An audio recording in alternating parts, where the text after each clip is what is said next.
উপদেষ্টা হিসেবে শপথ নেয়ার পর প্রথম কর্মদিবসে রোববার সচিবালয়ে আসেন শিক্ষা মন্ত্রণালয়ের উপদেষ্টা ওয়াহিদুদ্দিন মাহমুদ। সব ক্ষেত্রে নতুন শিক্ষা কার্যক্রম উপযোগী এবং বাস্তবায়নযোগ্য নয় বলেও জানান শিক্ষা উপদেষ্টা। এক্ষেত্রে এখন পরিমার্জন করে আগের শিক্ষা কার্যক্রমে ফিরে যাওয়া হবে বলেও জানান তিনি।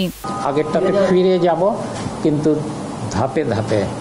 এটা যেহেতু বাস্তবায়নযোগ্য না, কিন্তু আমরা যারা পড়ছে, এখনই পড়ছে, ভিতরে ঢুকে গেছে, 7 মাস ধরে পড়েছে, তাদেরকে তো আমরা অস্বস্তিতে ফেলব না। সরকার পরিবর্তনের পর এখন এই শিক্ষাক্রমের ভবিষ্যৎ কি হবে তা নিয়ে আলোচনা চলছে বলে জানান শিক্ষা উপদেষ্টা। এদিকে কর্মস্থলে যোগদানের প্রথম দিনে তথ্য ও সম্প্রচার মন্ত্রণালয়ের দপ্তর প্রধানদের সঙ্গে বৈঠক করেন তথ্য ও সম্প্রচার উপদেষ্টা নাহিদ ইসলাম। পরে সাংবাদিকদের সঙ্গে কথা বলেন তিনি। আপনারা যদি আমাদের কাছে সরবরাহ করেন বা সংশ্লিষ্ট কর্তৃপক্ষের কাছে, সেটি আমাদের জন্য ভালো হবে।